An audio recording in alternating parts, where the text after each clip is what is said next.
Okay, so Grabe kanina Singapore. Ayan, si Martin John Amcog. Yun from Singapore, grabe. Going international.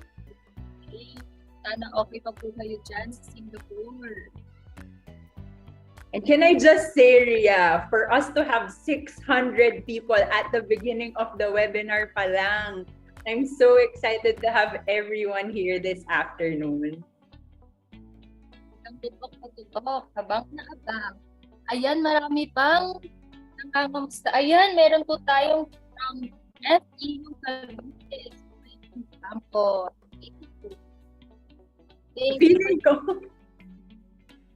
Feeling ko ang daming nakaka-relate sa topic natin this afternoon. Kaya ang dami nating kasama sa webinar series na to. Totoo. Naku, ano kaya ang kaabang-abang dati? Ayan. So, hi Elisa. Hi Mac. We also have people coming from DepEd sa SDO Binyan City. Si Maria Victoria naman, EA from My Outdesk. Joining from Batangas. So we also have people who are working from home. Good afternoon. Alam mo, Ria, may tatanong lang ako sa webinar attendees natin dito. Can you comment one or can you type in one in the chat box if this is your first time attending our webinar? Wow! So this is your first time attending Positive Workplaces free webinar. Can you type in one in the chat box? Marami tayo first timers. Ayan, good afternoon and welcome. Welcome po. Ayan. Yeah. Ayan, welcome everyone. So I think, Ria, pwede na tayong mag-start. I think they are all excited for what we are going to discuss this afternoon. Okay, ayan. So everyone, it's about time, right? To start off with this month's webinar for today. We will be talking about coping with burnout and strategies for avoiding and overcoming exhaustion. But of course, before anything else, hindi pa po kami masyadong magpapakilala officially. So, hello po. Ako si Ria Isa from Training and Development Intern from Positive Workplaces. And together with me is... And I am Gabby Liamson, and I am the Learning and Development Officer of Positive Workplaces. And para sa mga first time ngayon, in Positive Workplaces, we believe that we can co-create cultures that enhance the well-being of the Filipino workforce. And we believe na nagagawa natin yon through what we call the positivity ripples. So, positivity ripples start with you by being yourself. So, for example, actually, nagawa ko ito. The fact na nandito mo kayo sa webinar. So, by attending webinars like this, you guys enable yourselves to further foster your strength and skills by learning concepts such as positive psychology, organizational well-being, and the like. And thus, when we are able to lead ourselves, we are able to lead others.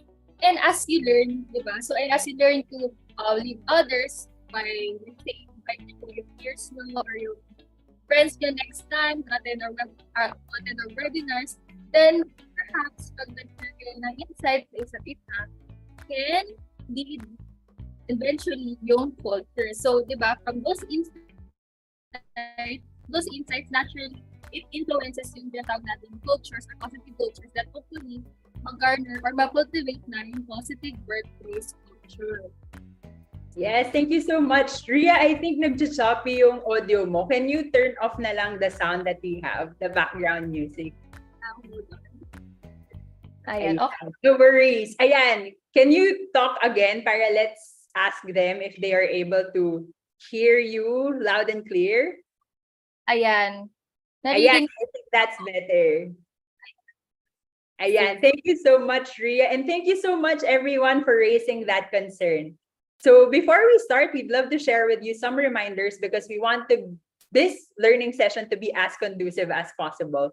So just be ready with another device because we are going to use different links for our discussion this afternoon. And if you have a pen and paper ready, that would be so great so that you can take down notes because surely marami kayong matitake away from this session.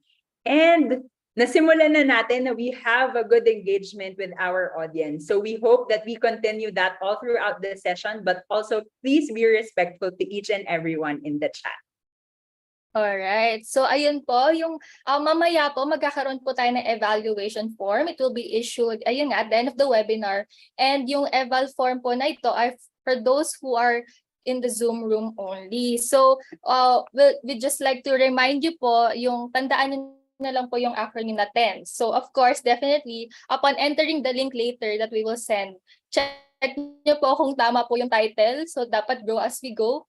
Ay, dapat actually, positive coping with burnout po tayo ngayon. So, sample template lang to. And then next is definitely dapat po ma-ensure na tama yung email ninyo kasi ito po yung dito po isi-send and auto-generated po kasi yung certificate. So definitely please check kung tama po yung full name ninyo.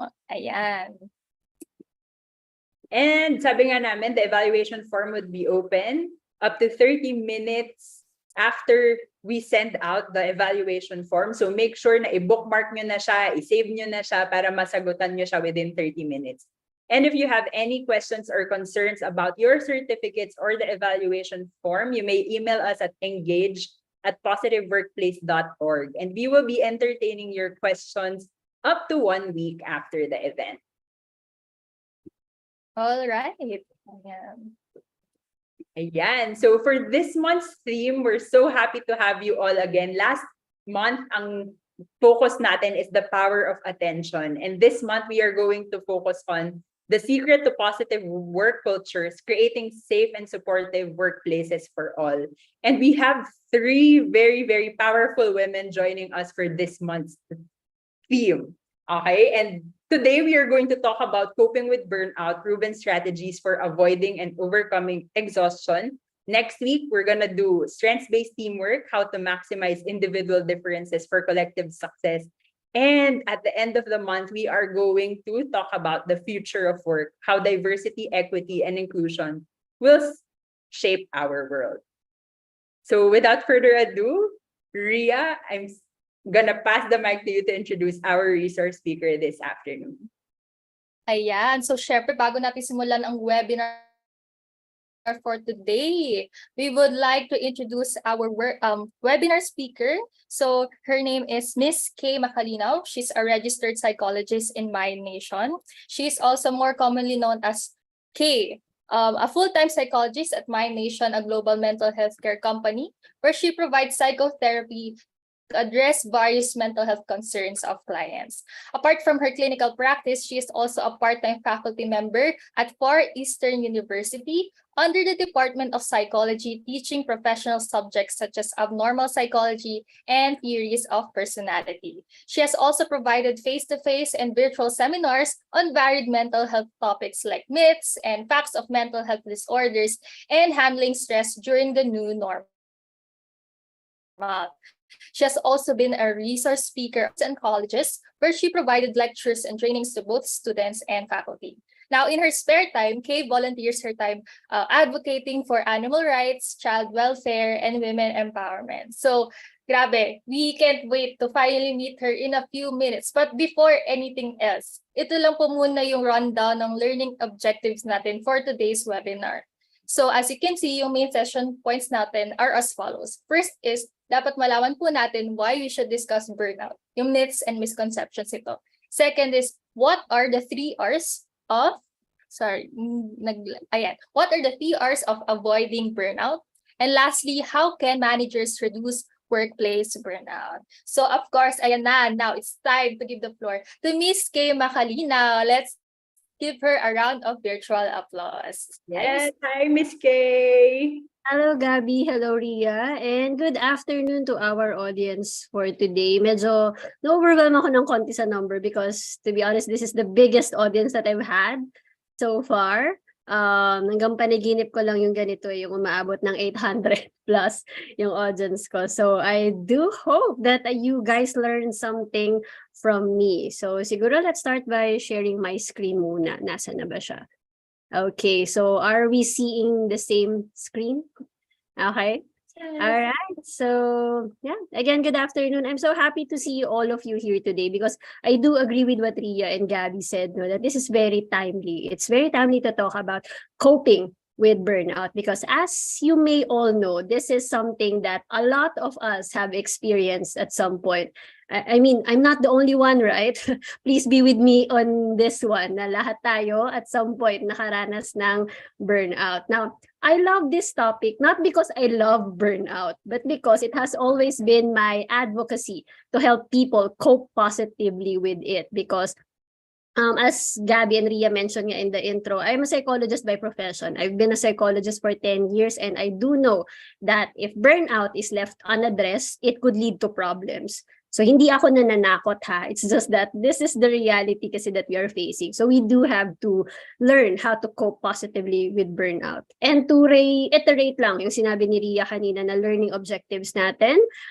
Before I give you our talk, let's again repeat our objectives. We will first debunk the myths and misconceptions about burnout. It's very important kasi for us to clarify first ano ba talaga yung burnout before we go to the myth, to the middle or to the meat of our discussion, which is yun nga, yung tips and techniques, as well as we have prepared a very special section for our managers and leaders here because I'm aware that in our midst, there might be some company managers, leaders, and would-be leaders who would like to promote a more positive workplace. So we have dedicated a section on how you can help your staff, your employees reduce the potentials for burnout. Okay, so for those interested, we also have a workbook on this. So you can scan this QR code right here on your screen. So basically, this workbook is just the deck that I'm using today. So if you want to have access to that, so you can follow along, I'll give you a few seconds to scan our code. Okay, hindi naman siya mandatory. It's just that it's just for people who'd like to follow along with me. Okay, so I hope everybody was able to scan. Okay, kung hindi man, okay lang. So, all right, here we go. Ria mentioned, diba, that I teach at FEU. Okay, so that means mahilig ako magpa-recitation. Okay, so let's have a sort of recitation muna. Let's use this very nifty chat box ni Zoom. Okay, so for our audience today, I'd like to ask, what is burnout for you? How do you experience it? How do you understand it? Again, I'd love to see your answers in the chat box. So when you say burnt out ako, what is it that's happening to you? Okay? So ayan, I'm seeing some answers na stressed, tired, exhausted, overworked, drained, unmotivated, uninspired. Personally, for me, I know that I'm burnt out when I just can't. Diba? According to my students, I cannot. When I can't even walk anymore, I can't eat, I can't even watch TV properly anymore. I just cannot. O yan, so may mga responses pa tayo about being mentally collapsed, being just done. Oh, you are with me on this, di ba? Burnout equals school requirements. I'm so sorry naman. Okay? Now, thank you so much for all of those answers. Keep it coming, di ba? So that we can emphasize talaga that this question just shows us that we have many definitions about burnout. Okay? So, because very different yung definition natin from each other, it is actually possible that what is exhausting for one may not be exhausting for the other. Okay? It's very subjective. So I think para mas maging concise tayo, what we can focus on is what is burnout not. Okay? So let's start now with debunking this myth, starting with myth number 1. Some people think that burnout is just about being tired or stressed. I think I saw some responses like this kanina. Do you agree that burnout is just about being tired or stressed? Yes, no, I don't know, ma'am. You're the speaker. You should be telling us. Okay, so of course, the answer to this is no, because burnout is more than just being tired. Because if burnout is just about being tired, then dapat kapag natulog tayo, when we take a good night's rest, that should be enough to address it, right? But for those of us who have experienced burnout, you know for a fact that even if 10 hours tayong natulog, even if we got a really good night's rest, sometimes when we wake up, it's still there. Okay? So shopping, eating doesn't make it go away. Diba? It may go away temporarily. Let me emphasize that, temporarily. But it comes back with a vengeance. Yes, Ivy, it lingers on. Or it comes back much worse than it was prior. Okay? So once nag-wear off na yung sleep mo, nag-wear off na yung excitement mo dun sa mga pinang-shopping mo, then if it's still here, then that's not tiredness anymore. That's already burnout. Now, to further emphasize the difference, no, tiredness is the state in which we desire sleep or rest. Okay, once you have done either of the two. Okay, am I still being heard? Okay pa? Yes. All right. So tiredness is again when we desire sleep or rest. Now, once you are able to get either of the two, nakatulog ka na, nakapagpahinga ka na, tiredness goes away. Okay? And then you can carry on with your activities normally. Okay? It's normal naman for everyone to feel tired. It is expected, especially if marami talaga tayong ginagawa. However, burnout is being overly tired. Okay? This is the state of emotional, physical, and mental exhaustion, which is caused by excessive and prolonged stress.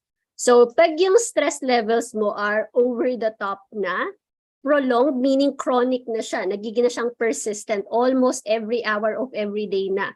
That's already burnout. Now, to give you a bit of a history lesson, so forgive the educator in me, no? The term burnout was first coined by a German-American psychologist named Herbert Freudenberger. So in 1974, Dr. Freudenberger was working with volunteers of a clinic. Now, the clinic was for addicts and homeless people in New York City. Now, initially, the clinic's volunteers were passionate. They were motivated. They were excited to give help, to give their support to the clinic. However, as the workload intensified, Dr. Freudenberger observed that the volunteers became demotivated and emotionally drained. Now, can you relate? Na parang at first, di ba, we're so passionate about the jobs that we are in. But if our workloads increase, if we're not getting enough support, especially from the leaders of our company, we become emotionally demotivated and drained.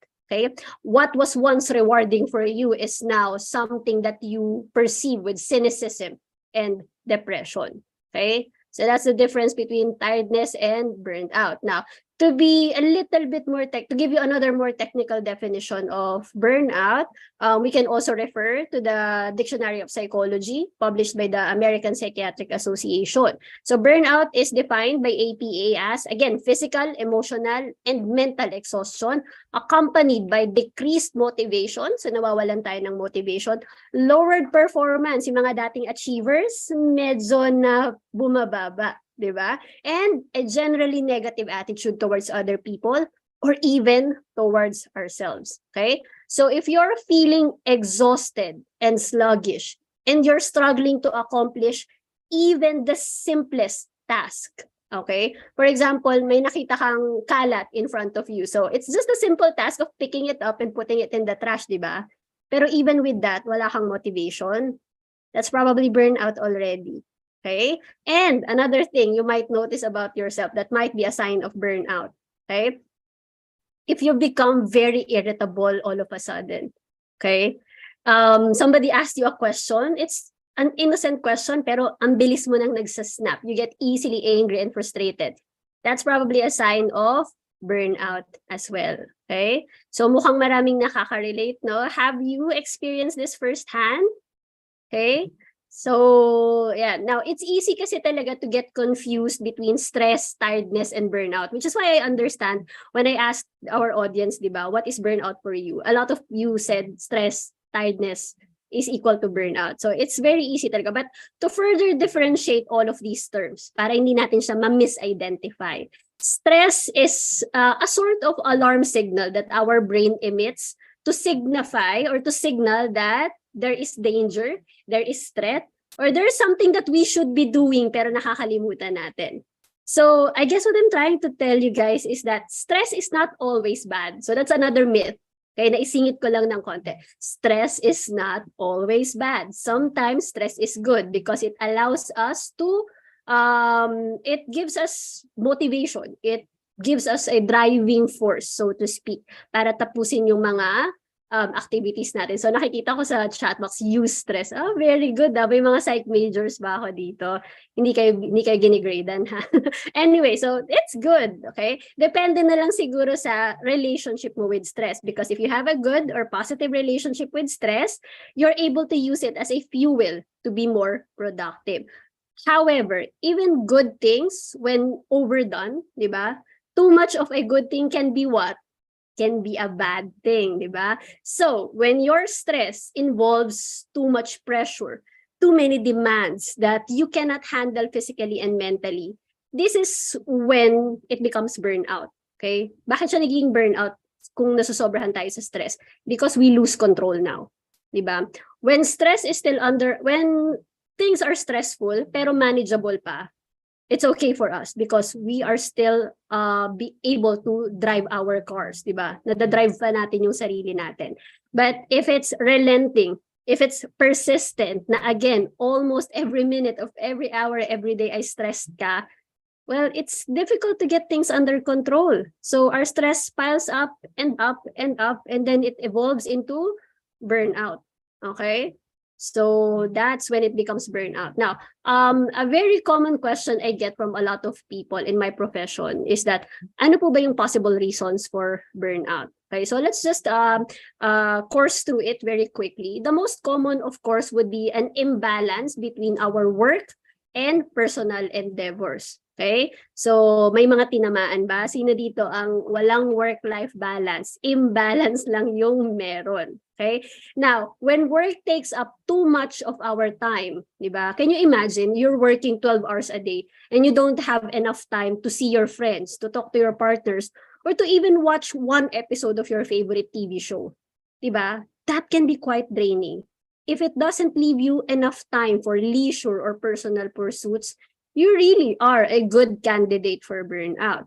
Now, this is vice versa, ha? The same goes when there's too much going on in your personal lives that it takes focus away from your other responsibilities, like work. So I'm not liking the statistics I'm seeing dito sa chat. May nagsabi, 99% work, 1% lang yung life. That's not balance, ha? Imbalance yan. So again, as I've said, it's vice versa also, because I know of a person who has too much family drama going on na hindi na siya nakafocus sa trabaho niya. So unfortunately, this person eventually got terminated. Okay? So there can't be too much of one thing.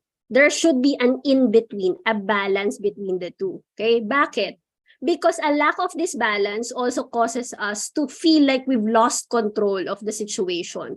When things get overwhelming, we might feel like things are going on overdrive and we struggle to regain control.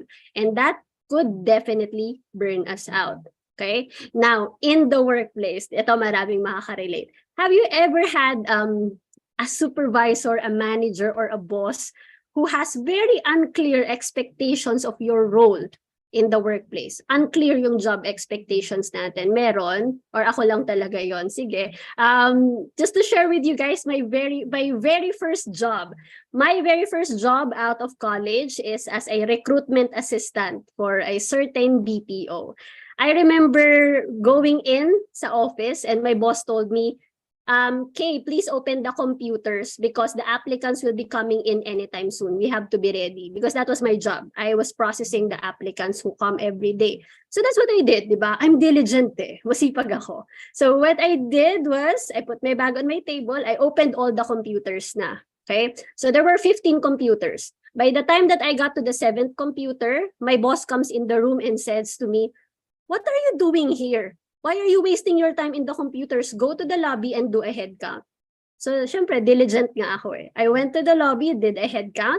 By the time I was counting to the 10th person, here comes my boss again saying, "Why are you here in the lobby? You're wasting your time. Go and get the assessment tools." So that went on for the whole day and for my whole stay there. So in 3 months, I was burnt out. I quit. So if you really want to promote a positive workplace, please create clear goals for us so that we know what to follow and how to go about our tasks. Okay? So ayan, nakaka-relate kayo, no, on how an unclear job expectation can cause burnout. Okay? And of course, let's not forget the last bullet here. Okay?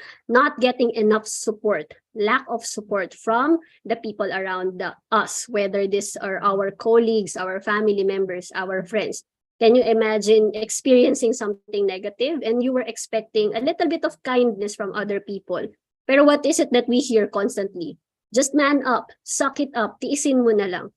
That's not really the kind of support that will help us reduce this. Okay? So yan. Yan yung mga common causes of burnout. Now, we have different symptoms of burnout, which for organizational purposes, we'll classify them into 3 categories, okay? So we have the physical symptoms, the emotional symptoms, and the behavioral symptoms. So when we say physical symptoms, these are the most observable kasi they're the symptoms that happen to our body, to our physiological functions, okay? Who here, ang kapag nasi-stress na masyado, when you experience excessive stress, who here gets sick a lot? Yung palagi kang sinisipon. You are constantly having stomach aches, headaches. Ayan, meron. Oh my God, me.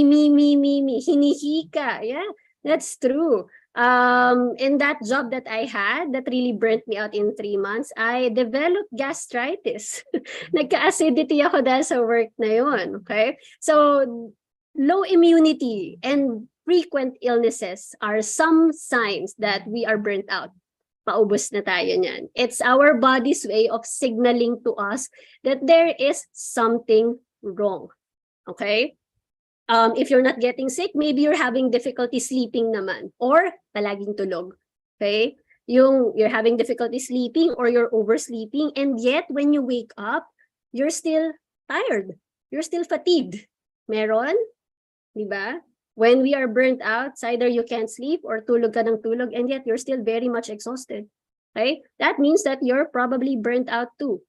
So those are just some of the physical symptoms. Okay? Now let's go to the emotional. So when we talk about emotional symptoms, these are the feelings, the emotions that you experience when you are burning out, such as feeling helpless and losing motivation, even for tasks that used to be your driving force. Now, you might be asking, Ms. K, if you hated your recruitment job so much, why go into it in the first place?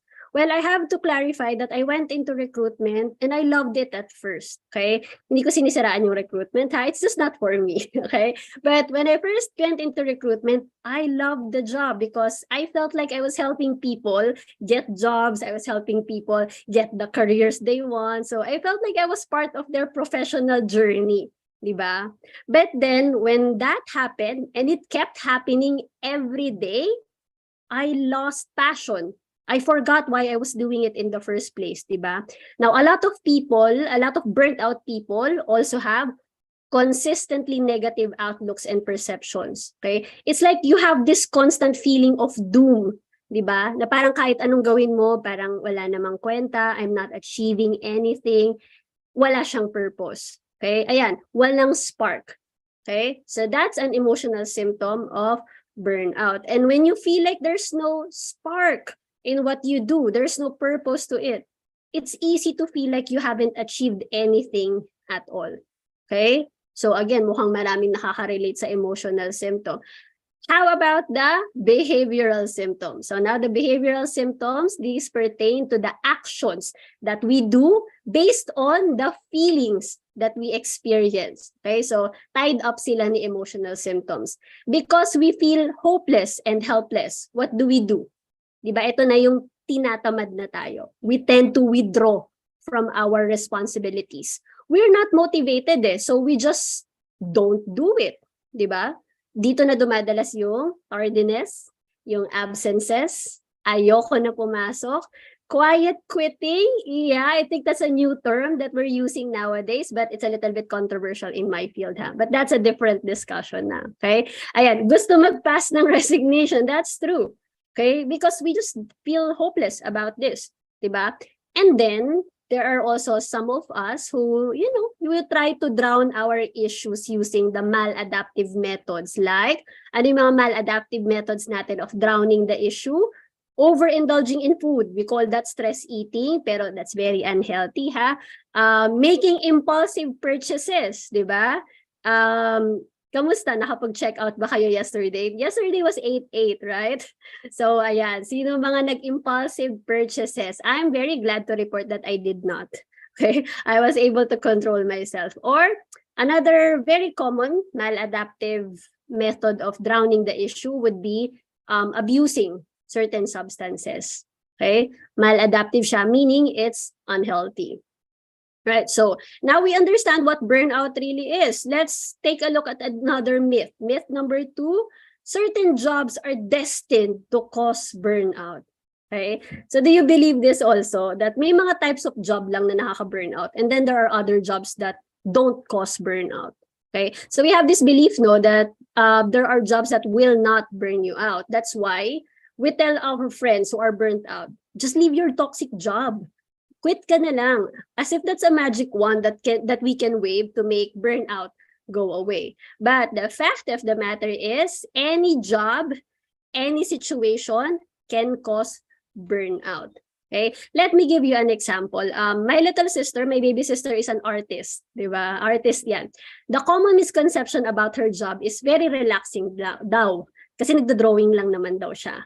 Okay, however, the truth of her job is that maraming demands yon. For a 7-second cartoon clip that she has to draw and animate, ang daming revisions, ang daming deadlines, ang daming pinapabago. So at some point in her career, she experienced burnout because of the unrelenting demands. So myth kaagad yon. Now, I also have a friend who is a doctor, and the misconception about her job is nakaka-burnout mag-doctor. It's true that there are many demands to being a doctor. However, because my friend knows how to manage herself, she has yet to experience burnout. So what am I saying with those 2 examples? Any job in any situation, you can absolutely experience burnout. If yun nga, wala tayong balance. Okay? Now, going to myth number 3, burnout means that you are weak and you can't handle stress. You know what? I wish I had, let's say, 10 pesos for every time I hear this. Because if that's the case, I can probably retire right now. Okay, I hear this so many times and I have to debunk it all the time. So for our audience today, let me ask you to recall our earlier slides, yung earlier discussion natin about the cause of burnout. Okay? Do you remember me saying something about being mentally weak? Did you see in that slide na part nun ay personality natin? No, because the fact is being burnt out is not about having a certain personality type or being weak. Okay? It's not about that. Even the friendliest, most optimistic, most extroverted person that you know can experience burnout if their engagements are out of sync. Okay? Even our strengths have its limitations. No matter how strong you are, no matter how much you enjoy your job, when your workload becomes too excessive and the pressures become too heavy, you can be burnt out too. Okay? So another common myth, diba? That burnout is easily cured by vacation or sleeping more or doing yoga. Okay? Let me emphasize yung keyword dyan. Cured daw. Nagagamot ng vacation, ng yoga, or ng sleep ang burnout. Okay? I have nothing against people who take vacations. I have nothing against yoga practitioners. Okay? It's just that there is a difference between tiredness and burnout, diba? Recall our discussion about that. You can, of course, address tiredness by sleeping, by practicing yoga, by going on break. Absolutely. But this is more than just tiredness. If this is already burnout, then you need something more than sleep or going to the beach. Okay? Remember that your burnout is an amalgamation, a combination of all the stresses, pressures, and exhaustion that you've been feeling for the past few days, months, or even years. This means that it will also take some time to resolve your burnout. Okay? So it's not just about a few hours of sleep, a yoga session, or a week-long beach trip. Okay, those could help, but temporarily. Okay, especially if you're gonna come back from your vacation, tapos yung old patterns pa din yung madadatnan mo. That's not going to help at all. All right. So last myth for today, who here has received this advice before? To solve your problem, quit your job. To solve your burnout, quit your job. Meron ba? I do have to admit that I have received this advice. When I was younger, I used to dole out this advice too. I thought kasi that burnout was as easy as that, that if I quit my job, it will magically go away. Okay? I do have to be honest with you guys that sometimes talaga, it helps to take ourselves out of toxic environments para ma-reduce yung burnout. It helps, but it's not the only thing that helps. Okay, o yan, may nagbigay sa chat, mag-abroad ka na lang daw. O, diba? As if naman pag nag-abroad tayo, walang burnout doon. So, endemic sa Pilipinas ang burnout. That's not true also, okay? Because, it might help to take yourself out of a toxic environment, but like I said, there are many other positive ways that you could manage and cope with burnout without having to leave your job. If you don't want to quit your job, that's okay. You don't have to listen to other people telling you to quit. Okay, so later on, we'll discuss some of the other effective ways to cope with this without quitting your job. Okay, but before we get to that, let me first ask you, which among our 5 myths surprised you the most? Is it 1, 2, 3, 4, or 5? So 1, 2, 3, 4, and 5 daw, all of the above. Ako personally, number 2. Because again, when I was younger, I thought it was just because my job is as a psychologist. But I realized talking to different people na lahat talaga ng jobs nakaka-burnout. Okay, so we have a very, very active audience today. No, I'm enjoying this so much. I hope all my students are like you guys. Okay, so now let's get to the meat of our discussion for today. Burnout is something that, of course, I don't wish on anyone, but it's something that we should prepare to cope with in case it happens to us. Okay, now to better help everyone remember, let's call them the 3 R's of coping with burnout: recognition, reversal, and resilience. So again, if you want to follow our discussion, we have a workbook that you can use for those who weren't able to scan our QR code kanina. Here you go again. So again, it's just our deck for today. Okay? So, ayan. All right, so let's go to our first R, which is recognition. Everything starts with awareness talaga. Okay? Which means that you have to recognize if you are already burning out. That's why we started this lecture with the signs and symptoms, di ba? Kinategorize pa natin. So I hope you make use of that to help you recognize if you are already burning out. Because it's tough to make changes when you don't exactly know what needs to be changed. Okay? So it really would be helpful for you to explore certain factors or sources that contribute to the stress in your life. Okay, do you have, let's say, do you have excessively high achievement strivings? Do you have a tendency to people please? Okay, is this what's contributing to your burnout? You could have said no, but you did not. Okay, meron ba ditong ganyan? You're so afraid of disappointing people. Ayan. That can be draining very quickly if you're always saying yes, if you don't have boundaries to this. So let me encourage everyone to please, please, please recognize what are your warning signs and symptoms of burnout. Okay?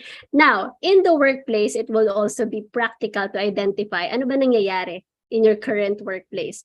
Are we taking on more than what we can actually chew?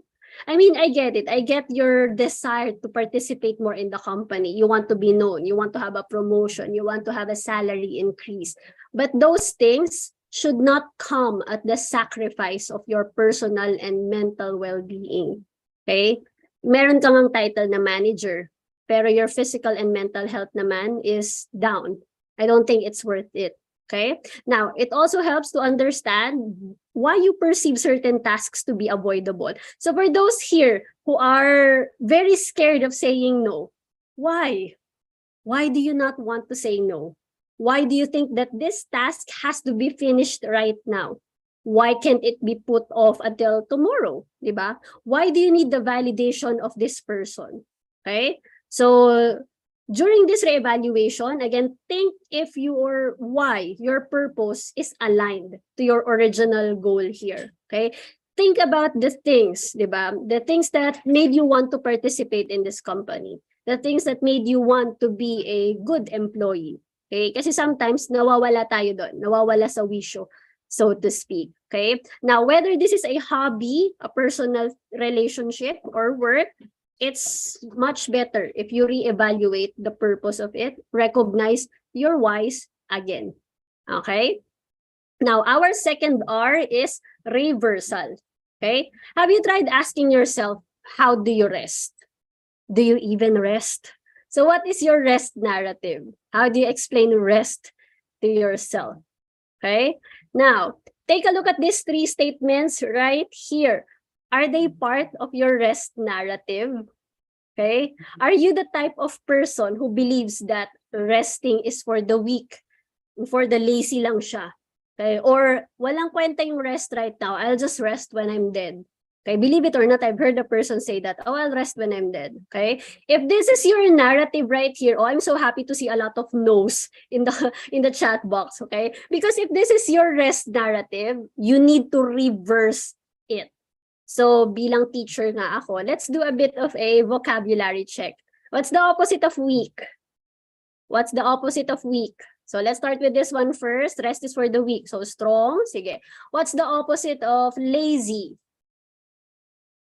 Biglang nawala yung mga hardworking, diligent, eager, industrious, etc. How about dead? What's the opposite of dead? Diba? Alive, diba? Lively, vivacious, diba? Meron tayong vocabulary lesson. So, in reversing our narrative, instead of saying that rest is for the weak, diba? Let's say that rest is a smart move to keep us strong. Okay? Because isn't that true? It's a smart move to rest when you are tired so that you can maintain your strength. Okay? Rather than equate laziness with rest, you can actually say that it takes a lot of courage and bravery to admit that I need help and that I need a break. So rest is not just for the lazy, rest is for the brave. Diba? And why do you have to wait for death to rest? Why not rest today and live a full life the next day? Okay? So why not change, reverse that rest narrative? Okay? Now, I want all of us to understand what rest really is about because somebody preempted me sa chat. Sabi niya, define rest. Okay? So we have a special slide for that. Don't you worry. I want all of us to understand ano ba talaga yung rest. Rest is a way for us to clear our minds and to regain control. Diba? That's one of the causes of burnout, when we lose control. So when we become overwhelmed by all of our duties and responsibilities, we need to rest. Okay? Now, someone once told me that he does not like resting because it makes him feel unproductive. Who here believes that also? Unproductive daw yung rest kasi wala ka daw ginagawa. You're not making use of your time properly. Do you believe that? Do you feel the same way, that rest is unproductive? I mean, I hope not, but para mas maintindihan natin, let's use the analogy of a cell phone. Diba? You have cell phones, right? Who here does not? When our cell phones run out of battery, what do we do? What do you do when your cell phone runs out of battery? Di ba charge? We charge them. When you charge your phone, so you just leave it there, plugged in sa socket, sa charger. Do you think that your phone is useless while it is charging?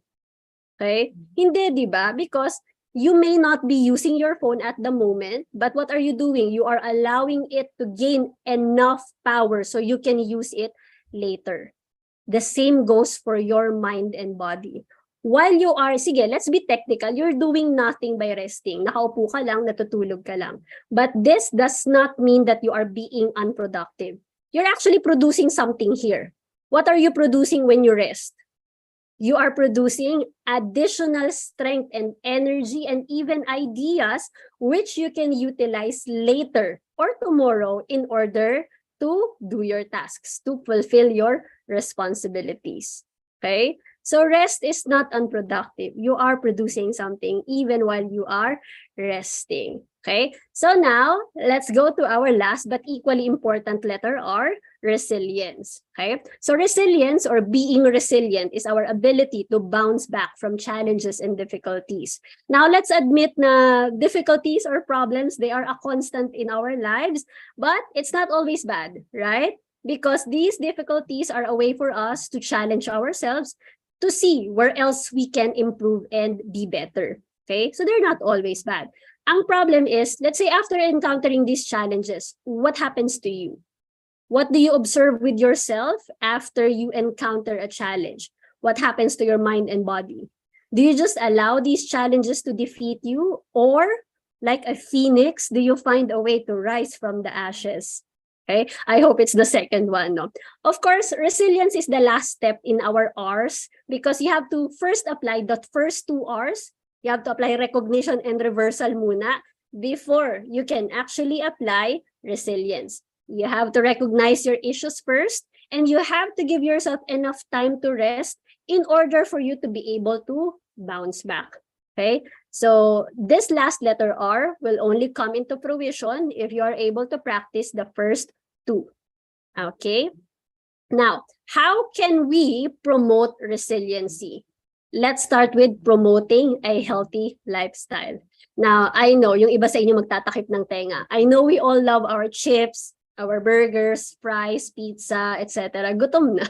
Okay, but I have to remind you that we still have to eat a balanced diet because there is a growing amount of evidence and there are scientific papers written about this, okay? There's growing amount of evidence that shows that food affects our mood. The more you consume food that is high in, let's say, sodium, you feel bloated, you feel heavy, it makes you sad, puts you in a down mood, di ba? Our feelings of well-being can be protected by ensuring that our diet consists of healthy nutrients such as vitamins, minerals, and that we are adequately hydrated. And when I say adequately hydrated, hindi coffee lang. Do not subsist on coffee. I'm seeing a lot of comments kasi on coffee and milk tea. Do not make this your bloodline, okay? When I say hydration, water. Okay? And of course, I cannot stress this strongly enough, but please get some physical exercise. I know that some of us are working from home. I'm working from home too. I've been working from home since the pandemic. And because we work from home, diba, we use that as an excuse not to move around so much. Kasi nga nasa bahay lang tayo. But did you know that we run the risk of acquiring cardiac issues by being sedentary?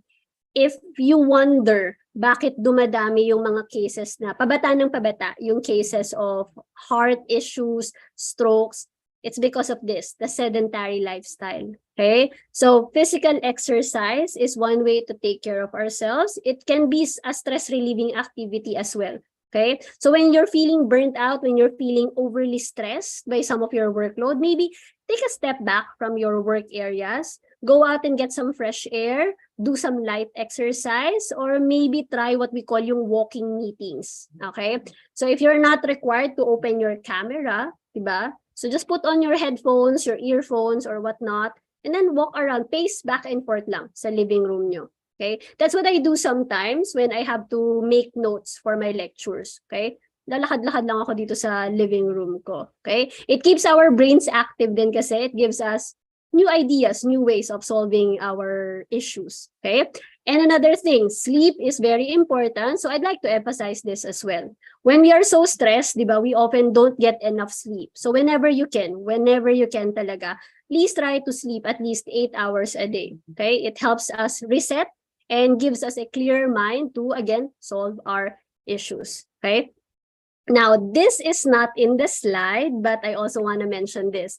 Part of taking care of ourselves and focusing on our care is to refrain from unhealthy vices such as excessive eating, impulsive shopping, or consuming illegal substances. Okay? In my profession, we call this the band-aid solutions because they may cover up the spot, but it does not address the infection underneath it. You may feel good after you make an online purchase, but after the excitement wears off, diba, the issue is still there. So, nagastusan ka pa. So, might as well, let's find more effective ways to manage our stress. Okay? Now, another way to promote resiliency, to take care of ourselves, is to know your limits so that you can set healthy boundaries. Okay? One misconception about boundaries or limitations is that it is a sign of inadequacy. I know somebody who said na, ayoko mag-set ng limitations because doesn't that make me weak? Doesn't that mean that I am incompetent if I say hanggang dito lang kaya ko? That's also a myth. It absolutely does not make you weak to have limitations. All of us have limitations. It does not make us incompetent. It simply means that we are humans, that we need our rest too, that we are not machines programmed to just, work ourselves to death. Okay? So when you reach your ceiling, so this also requires recognition, ha? You have to recognize what is my ceiling, hanggang saan lang ako. When you've reached your ceiling, try to step back a little to regroup. Okay? We can, of course, expand our limits, but this takes a bit of time and process. It's actually harmful to push against your boundaries if you're not yet ready to. Okay? So I'm seeing a lot of great tips dito sa chat. Don't open your GCs after work hours. Stay away from your phone kapag matutulog na. Great boundaries. Okay? Those are really great boundaries. So you have to know again when the boundaries end and when it begins. Decide when it's time to step back from your work and when to begin again when you are much rested and prepared. Okay? Now, another thing that's very important about boundaries is to communicate them to people. Okay? There's some of my clients would come to me and say na there are people who don't respect my boundaries. They cross my limits. Okay? It's not always because they are bad people. It absolutely does not automatically mean that. Some people tend to cross our boundaries only because they didn't know it existed. Okay? They didn't know that meron ka palang limit dito, may boundary ka pala dito. Thus, if we want to help others respect our boundaries, we have to make them aware of it. If your boss gave you a task to do at 10:30 p.m., kindly, politely, respectfully tell your boss na, this is noted, sir. I'll get to it the moment I log in tomorrow. Okay? Kasi the more na you just say yes, you don't put a limit to it, the more kasi that people will disrespect that. Okay? So yan, very important for us to have boundaries. Right. Now, again, another thing that I have to emphasize. You've all heard of the saying, no, that all work and no play makes Jack a dull boy or makes us dull. Diba? It kind of reveals my age. No, it's old, but it's true. Okay? Not only does it make us dull, it also burns us out if all work and no play tayo. Like what I said earlier, there should be a good balance between work and play.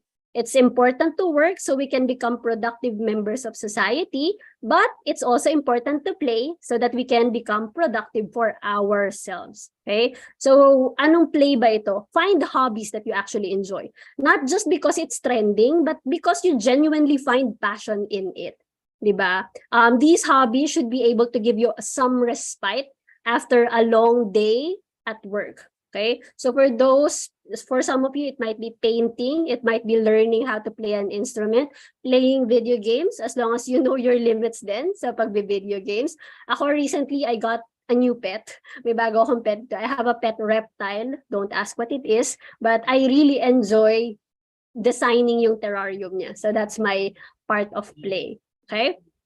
Now, another thing that we have to remember. But let's go back to the analogy of the phone. Okay? So everyone here, di ba, has a cell phone naman.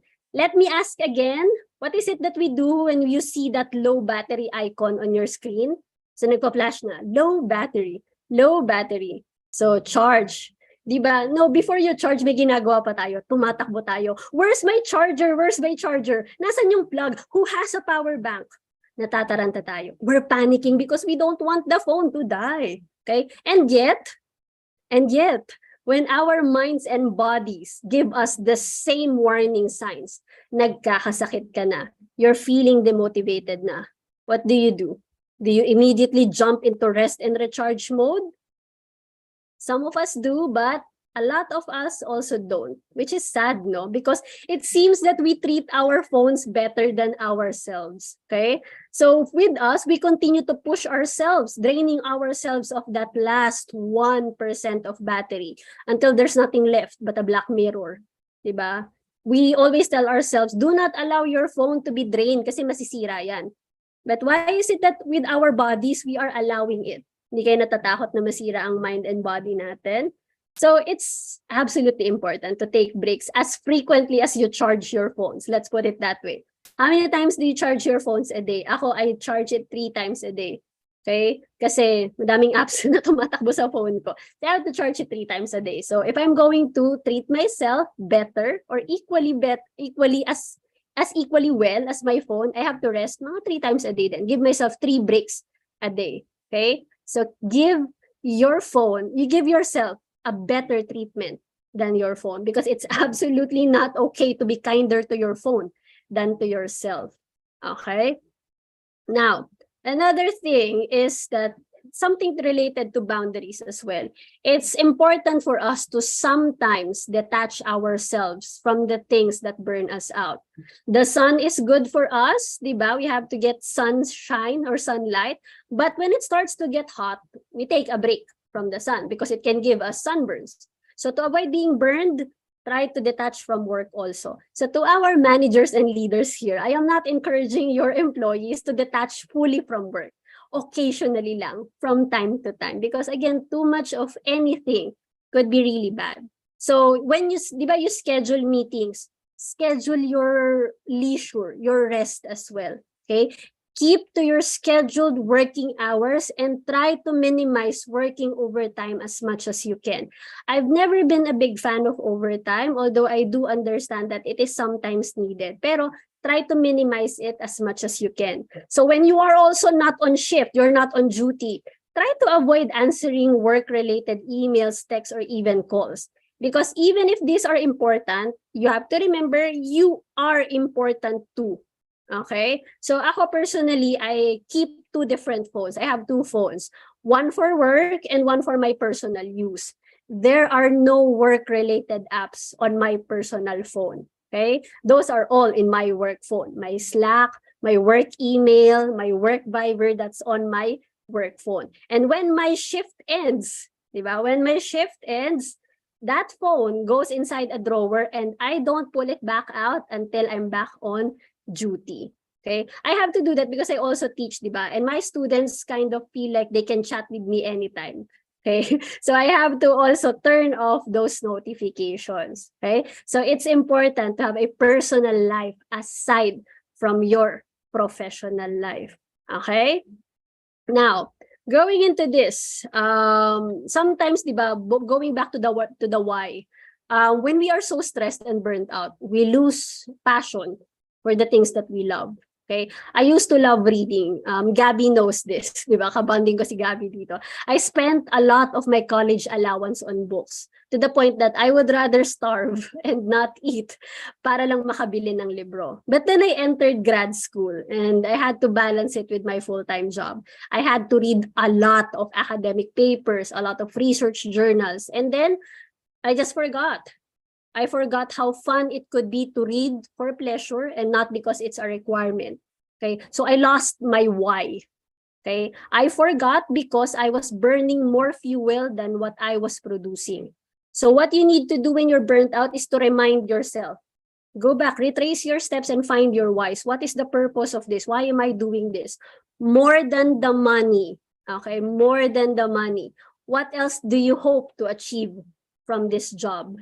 Okay, and even if you're just in the job for the money, because that's also okay. If you're just here to earn money, maybe your why would be, what do I plan to use it for? Okay, find your purpose again. Okay, now, this is going to be quite a difficult recommendation for you, but I still have to put it here. If work is causing you to be burnt out, it would really help to have consultations with your managers and supervisors. I'm a really optimistic person. Maybe it comes with the job. So I like to think that some of our managers naman are very well-meaning. It's just that they can't help us if they don't know that we need help. Okay? So schedule a meeting with your direct supervisor. Okay? It would also make the meeting more productive if you have alternatives that you can propose to your manager so that you can also help them understand how they can help you in return. So for example, you're feeling stressed by the constant overtime. Maybe you can ask your manager, sir, can I just render an hour of overtime every other day instead of the usual 3 hours every day? So let's bargain. Okay, let's negotiate. Let's talk to our supervisors to see what else can be done for us so that we can be helped. Okay, now, I guess after such a very lengthy discussion, no, what I'm trying to say here is that it's okay to have our superhero days. And it's also okay for us to have days wherein we are just a big ball of blankets and pillows. As long as there is a balance between the two personas, that's absolutely fine. Okay? So let's review a little. What are the 3 R's in coping with burnout again? 3 R's. Okay, so I'm waiting for your answers. May grade na pala to. Okay, what are our 3 R's in coping for burnout? Okay, so I'm seeing answers now: recognition, reversal, and resilience. Very good. So you are paying attention. Now, we've talked in length about how regular employees, such as myself, can cope positively with burnout. But I also, again, know that we might have some company leaders and some would-be leaders in our midst. And I'd also like to give them strategies on how they can help their employees, because really, it does take a village to care for our well-being. And if you truly value your employees, you will do your very best to make sure that your workplaces are burnout-free. Okay? And what do you know? The first step is another R, recognize pa rin, because this is really important talaga. Be aware of what is causing the burnout in your team. Maybe ask yourself, am I the source of stress? Ako ba ang reason bakit may mga nagre-resign? Am I the reason why my team is crying in that corner? Okay? It's possible that you are inadvertently, unintentionally causing your employees stress, diba? So be sensitive, be open to feedback about your leadership style. When they give you feedback na, sir, mukhang medyo overloaded ata kami sa ganito, do not immediately come to the conclusion na tinatamad sila. Maybe step back also from what you are requesting so that you can also see things from their perspective. Okay?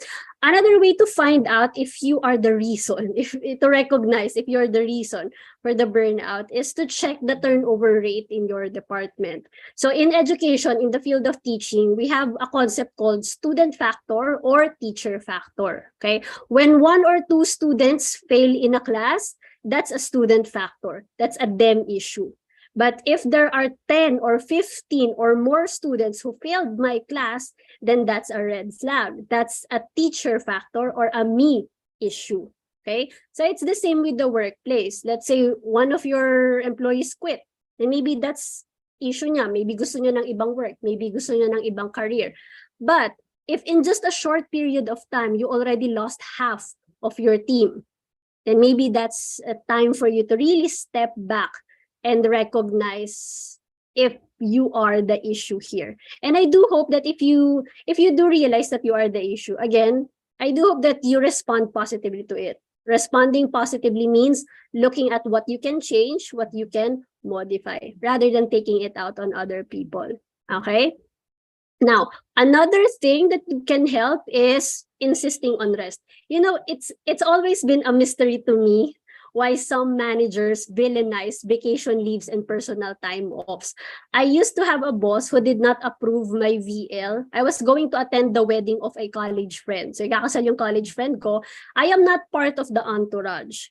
So, my boss denied my leave kasi alam mo yung sabi niya sa akin, matutuloy naman daw yung kasal even though I am not there. Okay? So, bosses, managers, supervisors, PTOs, and VLs are not bad. Your employees are not evil or lazy if they take some time off. If these things are bad, they won't be mandated and written into law, di ba? Now, your VLs, your PTOs, these allow your staff to recharge so that they could be more motivated and they could have more energy to push through another day. So, encourage your staff to use them, but do not abuse na lang siguro. Okay. Wait lang. Medyo nag-ano yung aking slide. Ayan. So, again, encourage your staff to use them, but, to not abuse them. Also, insist on your employees having certain boundaries because as much as I reminded everyone to have boundaries, meron pa ring iba that will be having difficulty with that. So, if you notice that one of your employees, for example, is still emailing you at 2 a.m., don't actually encourage that. Let's show our appreciation to their dedication on the job, but tell them that it's important for you that your employee has rest because you value their health and well-being. Okay, so one of the things that maybe you can respond to is if you receive a text or an email at 2 a.m. Okay, so maybe you can appreciate na, I appreciate that you're dedicated to this, but please get some sleep. We'll talk about this in the morning. Okay, that would show your employee na, okay, importante pala yung rest because even my boss is insisting on it. Okay, and it would also help if you model the behavior. Okay, if you want your employees to rest, please don't message them while they're on break also. Don't message them if you know that they are on the beach, if they're celebrating the birthday of somebody, di ba? Or if you must, if this is really an emergency, clarify that maybe you don't need them to respond right away. I'm emailing this to you right now, but just respond to me when you're back from your break or from your vacation. Okay? So, yan. I hope some of our bosses take note of this. Okay? So, making recognition meaningful, this simply means praise in public but criticize in private. So, say it with me. Let's praise in public and criticize in private. Now, give credit where credit is due. Okay? And make that recognition meaningful. So, rather than just making it into words, na good job, great presentation, make an actual note of the people who are doing a good job and give them opportunities for growth like promotions, mentorships, or even salary increases. Diba? Because that makes your recognition meaningful. That just shows na hindi ka lang hanggang salita, meron ding gawa. Now, even during failures, even when your employee messes up or makes a mistake, it's still helpful to recognize the effort that they put in. Give constructive criticisms, but do not forget to tell them that you still appreciate the effort nevertheless. So for example, if you have a staff who messed up a presentation, okay, so call them in private so that you can have a talk and start with something positive first, okay? First, I do appreciate the presentation that you made. It really was engaging and dynamic. However, it might help next time if you review this, that, etc. So we start with something to show our appreciation, to acknowledge their efforts, and then later, yung criticisms. And remember, make it constructive, ha? Because you're not there to criticize them, to put them down. The criticism is supposed to help them grow, to help them learn from their mistakes, okay? Now, another thing that I could recommend, siguro this would be my last strategy for our bosses here. Please remind your employees that they can reach out for support.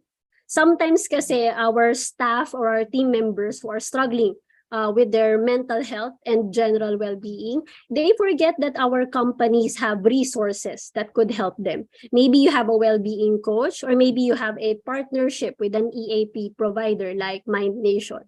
So you have to remind them that, oh, I know that I'm asking a lot from you. So for those who are experiencing distress, this is available, that is available. You can come to me for consultations, etc. Okay? So encourage them to seek help outside the office if that's what they actually need. All right? Now, in short, I guess, again, what I'm trying to tell everyone is to be the senior that you needed when you were a junior. Okay? Think back to the moment when you were just starting out, when you were a freshie, a newbie. What kind of help did you wish that you had back then? Now, when you answer this question, maybe extend that kind of support to the people that you are now managing. Okay? So as we come to the conclusion of our lecture for today, I hope everyone leaves this talk with a new mindset about what exactly does it mean to work hard and be productive. Because becoming productive and avoiding burnout starts with working smart, not hard. Okay? Becoming productive should not come at the cost of your burnout. And finally, please remember that you don't have to do it all the time. You don't have to do it all, okay? How we choose to pause and repair can be just as important, or even it is more important than how we hustle. Okay. Now, if you're not sure about your current state right now, I want to invite everyone to take our Mind Nation Wellbeing Quiz, which you can access through this QR code or through our website. So this is a free true or false test that measures how you are doing in the different aspects of your well-being. So it just takes about a couple of minutes to answer this. So when you do self-check-ins, at least you now have a baseline on what else you can improve and work on. Okay. Another thing that you can do if you want to reflect, reassess your goals, or improve your self-esteem is to access our Mind Ed courses. So again, it's available on our website at mindstation.com, or you can again scan this QR code. So our Mind Ed resources consist of free worksheets, audio exercises that you can download, print, or listen to wherever you are in order to improve your well-being. Okay. So we have blogs there also that you might want to read if you want to know more about workplace wellness and self-care. For those podcast fans, meron ding podcast that you might want to access to hear experts talk about mental health topics. Okay.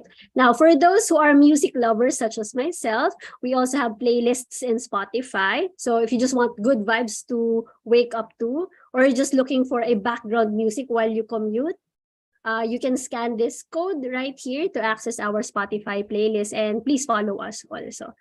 Okay. And again, for those who are lacking in physical exercises, no longer can you use working from home as an excuse, because we have virtual Get Fit classes, which you can join and follow. So these are beginner friendly and they are taught by professional instructors. So if you want to register for our classes, again, the QR codes are right here. Okay. Now, lastly, and I think most importantly, I would be remiss if I do not encourage you to seek help from a mental health professional such as myself. This is not about marketing myself, ha. This is very important kasi. So in Mind Nation, we have psychologists and well-being coaches that are available 24/7 if you need professional processing. Okay, so we can assure you that even though this is done virtually, our sessions naman are secure and confidential. So if you're vacillating between well-being coach and psychologist, this is just basically the difference. Kaming mga psychologists, we handle the clinical cases, those who want to heal from trauma, experiencing mental health issues, etc. While our well-being coaches can help you with daily life concerns, such as getting off the autopilot mode, setting clear goals, and implementing healthy habits. Okay, so I do hope that we don't shun getting help in case we are already experiencing burnout. Okay. So again, before I let everyone go, I'd like to remind everyone of this. This is very important again. When we take time to focus on ourselves and not just on work, we can actually live a very high quality life that is healthier and happier. So thank you so much for having me today for your session with Positive Workplaces. I do hope that you learned a lot, because I also learned a lot from reading your responses in the chat. Thank you so much for being such active participants. So I'll be turning the floor over again to Gab and Ria for mga reminders siguro. Okay. Thank you. Thank you so much, Miss Kay, for that very insightful discussion. Alam mo, feeling ko ang daming nakarelate. Ako personally, nakarelate ako dahil alam mo din yan. When I went through burnout, you were also there. Kaya I love your discussion. What about you, Ria? Well, sa akin naman, Gabi, bet na bet ko yung 3 R's, Miss K, yung recognition, reversal, and of course, resilience. Kasi especially sa resilience part, yung parang need mo na i-confront yung boundaries mo. Kasi medyo minsan, as a non-confrontational, medyo mahirap talaga siya i-practice. But when you really try to like do it, parang mas kakayanin na siya gawin ulit. Ayun po. Yeah. So with that, let me just share my screen. Okay. Ayan. So with that, thank you again, Miss Kay, for that insightful session. And we're already giving the floor to everyone to ask your questions here sa aming website, pigeonhole.at. You can just use this QR code or yung link na ipoprovide po namin sa chat So you can ask your questions and we may now proceed sa Q&A portion. Ayan. Yes, and while we're waiting for their questions to come in, Ria, ano yung pinaka-favorite part mo dun sa discussion ni Miss Kay? Well, aside dun sa 3 hours, I guess yung syempre yung tips na to cope. Kasi yun na yung pinaka-actionable step. Kasi like, medyo may mga practices na rin naman ako na parang tinatry ko i-apply sa sarili ko, but to actually sustain it is also something I am trying to do, especially yung part na yung playtime. I really do agree with that, and yung fact na isi-schedule mo talaga siya, it really helps kasi it's being intentional din na ito yung me time ko talaga. So ayun, how about you, Gabby? Yes, thank you, Ria. Ako naman, gusto ko yung part na sinabi ni Miss Kay na it's really about reversal. Ano ba yung mga existing narratives natin? Kasi di ba parang ikaw, growing up, dapat go, go, go, magsali ka sa gantong org, kailangan active ka rin sa feeling mo, reward lang yung rest. Tama, di ba, Miss Kay? Yeah, actually, dapat nga sinama natin yan na myth eh. Rest is not a reward. It is a requirement. It's an everyday thing that you should be doing. Kasi I always get clients who, when I ask them about the rest narrative, they always tell me na, ay, hindi naman po ako stressed, so hindi ako nagpapahinga. It doesn't matter whether you are stressed or not. It is an everyday, absolute requirement. Okay? So, hindi siya pang reward lang. Rewards are something else. It's something more than rest. But rest is definitely one of our basic needs in life. Okay? Ayan, ang dami nating pumapasok na questions. Thank you so much, Miss Kay. So I think ang isa sa pwede nating, we can start off the Q&A with this. I think a lot of people are wondering, what is the difference between burnout and depression? Okay. Well, first of all, burnout again is the excessive tiredness, di ba?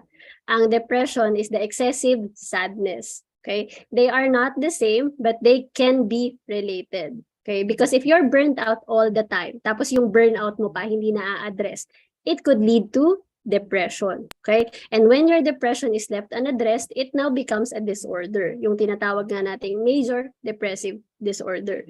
Okay? So it can be interrelated, pero yeah, they're very different. I hope that I was able to answer that. Excessive tiredness, excessive sadness. Okay? Yes, thank you so much, Miss Kay. We hope that answered the question. We have another question coming in. It's a top voted one. How to address burnout with a very authoritarian boss who only wants to please higher management? Okay. So this is very tricky, no? Kasi we are also dealing with another person. If yung burnout lang natin is just because of the practices that we're doing, it's so much easier to gain control over it. But this one involves a different person. So I think I have to stand by yung una kong recommendation, which is to put boundaries pa din. Okay? No matter how authoritarian your supervisors are, your managers are, your first duty is to protect yourself. Okay? It's not your duty to please other people, especially if it again comes at the cost of your well-being. Okay? So, put boundaries on these people. Hanggang dito lang po talaga ako. I only want to work up until this because I have other duties to, to address also. Okay? So, if we're going to tolerate kasi the behavior of this authoritarian boss, parang in a way nasuspoil po siya. Nasasanay siya na maging abusive towards other people. So, stand your ground. And again, as much as I don't want to encourage yung quitting kaagad. Again, if it really goes beyond na, if itong mga taong to are really crossing your limits na, again, what's your first duty? To protect yourself. So step back from engagements or from people who do not respect your boundaries. Okay? So, yan. Yes, and I think we have another question coming in. Ang tanong naman niya, what if you already experienced burnout? Is it possible for go back to the way you were? Absolutely. It is absolutely possible. Pero siguro let's put it this way. We don't want to go back to the way that we were. We want to go to a different, let's say, area of ourselves wherein we are better because we now know how to handle burnout. Okay? I know that some of us want to scale back. Na gusto ko po yung dati. But you remember that yung dati na yon, hindi pa niya alam paano i-process yung burnout. But you can indeed be better than your burnout. You can overcome burnout. And you will come out at a much better position kasi alam mo na ngayon paano siya i-handle. That's absolutely possible. Okay? Not naman like nothing happened because that would mean denying the incident. That's not possible. Pero learning from it, maybe that's another phrase that we can replace it with. Rather than saying nothing happened, we can say that we can go to a better plane wherein we learned something from that. Not that nothing happened, we acknowledge that it happened, but we came out stronger and better than that. Okay? Actually, maganda yung nandito sa chat to. You cannot fit into your old clothes. Maliit na kasi yun. So as we are experiencing things, we are growing also. Don't go back to those old clothes anymore. Find newer and better and more fitting clothes for you. But for you to recover from burnout, you need to, again, the 3 R's, ha? You recognize what's causing it, you reverse any negative narrative that you have, and you practice resiliency. And sometimes, practicing resiliency means seeking support when you need it, if you need it. Huwag mahihiyang humingi talaga ng tulong. Okay? I have a lot of clients who come to me, nahihiya daw silang magkwento kasi baka daw baliw na pala sila if they come and talk to me. No, it's not, my profession is not exclusive only to those who have mental health issues. Anyone, absolutely anyone can come to us for help. Okay? I love that last point, Miss Kay. Kasi di ba parang may misconception na sila na you only go to a psychologist if you're experiencing if may issue ka daw. Pero no, absolutely not. I have clients who come to my sessions just to rant, just to cry, and that's absolutely okay. Diba? You're welcome here. Yes, I think we can end with this just for time check. It's already 4:24. So maybe we can end on a positive note. So Ria, ito yung question. How do we improve engagement with our employees? Would you happen to have any examples of activities we can implement for this? Okay. So this is something that I've heard from my friends kasi or employees. They're not psych majors, pero sabi nga nila, yung mga HR namin, pa-seminar ng pa-seminar. While we do appreciate the seminars because we learn from it, after the seminar, what's in store for us? Do we have practices that might help us see that what we learned in the seminar is actually being implemented in the company? If you're going to give your employees a seminar on stress management, are you actually implementing practices to reduce the stress of the employees? For example, really banning yung pagme-message after work. I really don't like that. Ako din mismo personally. Okay? So, kung ano man yung pinapa-seminar ninyo as culture builders, di ba, ng companies, there has to be an appropriate action there to show your employees, to show your staff that hindi lang tayo puro salita, meron ding gawa, meron tayong ginagawa for that. And it really would help, this is not just to market Mind Nation, but it really would help if your companies have assistance providers, mental health care providers that will address the mental health issues of your employees. By the way, it's in the law na, we have the mental health law na, that all schools and companies should have mental health care for their employees. So if you have if you can employ a psychologist or a well-being coach in your workplaces, that would be much better. That really shows your employees na, look, we do care about your mental health. We do care about your well-being. Okay? And siguro to increase the engagement nga, first recognize, di ba? Balik tayo doon sa letter R. Recognize what is it that your employees really need, di ba? Do they really need your Friday treats, or is there something else that maybe we can provide for them? Recognize muna. Okay? So I hope that answers your question. Very on point, because what I love about the tips that you gave, it addresses yung systemic problems. Parang it's more a systemic approach na tama yung sinabi ni Maria Gracia sa chat box, di ba? After the seminar, nasan yung sustainability ng HR program? Exactly. Oo. Yeah, hopefully our people managers here have sustainability programs. And again, to invite everyone, if you're interested in the services of Mind Nation, I think my colleague Godwill is putting our links in the chat box. So please access that. Okay. Yes, thank you so much for giving us that resource, Miss Kay. So I think we can save your questions, and maybe baka Miss Kay, we can answer it in a different time or post it on social media. So yeah, I think that's it. Ria, what do we have next? All right. Again, thank you po sa pa-Q&A natin, Miss Kay. So I think about this time, we have to present our gratitude, of course, in the form of a certificate of appreciation, Miss Kay. So yes, this is a certificate. This certificate is issued to Miss Karen Ann Macalina, our psychologist, for generously providing their time and expertise as a resource speaker for the webinar Coping with Burnout: Proven Strategies for Avoiding and Overcoming Exhaustion, held on the 9th of August 2023, signed by John Baluyot and Nikki Vergara, our chief officers in PW. So yay! Thank you, Miss Kay. Alright, thank you, Positive Workplaces. I really enjoyed this. Napaka-dynamic at engaging ng ating participants. So thank you so much for welcoming me here.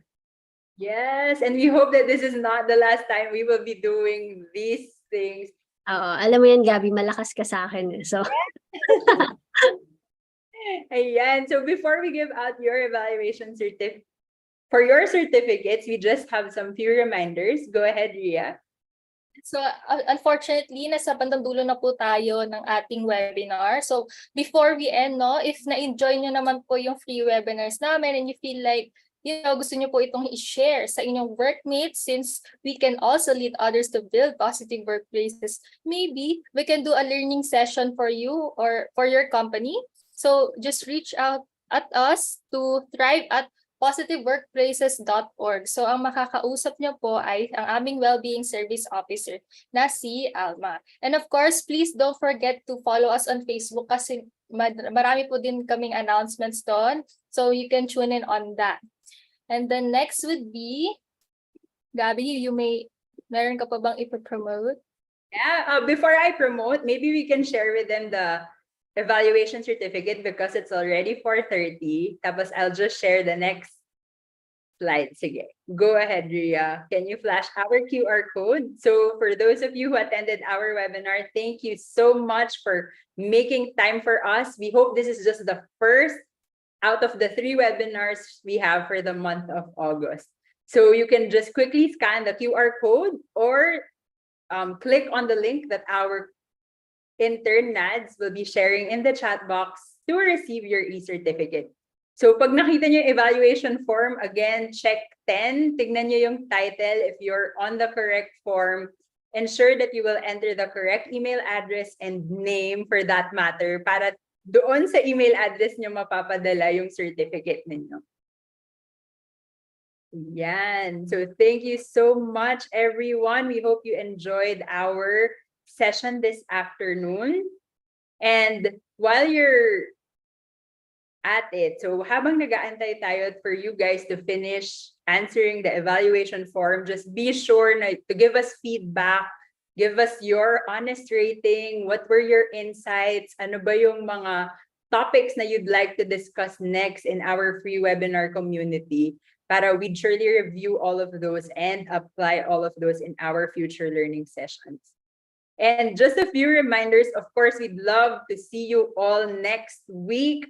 Next week's resource speaker is actually also here with us in the Zoom room, si Coach Jejo. And if you want to know more about strengths, so we are going to do a topic on strengths-based teamwork next week, August 16, 3 o'clock to 4:30 p.m. And last, we are also starting our Spotify, our podcast era in Positive Workplaces. So in partnership with Strengths Philippines and Habi Education Lab, we are launching our first episode on August 17, 2023. So next week, clingy tayo kasi 2 araw tayong magkasama. So we have the free webinar and we are also doing a free webcast on how do we exactly manage our weaknesses. So kung kanina burnout yung pinag-usapan natin, next week we're going to talk about both our strengths and our weaknesses. So we hope you can join us on both days.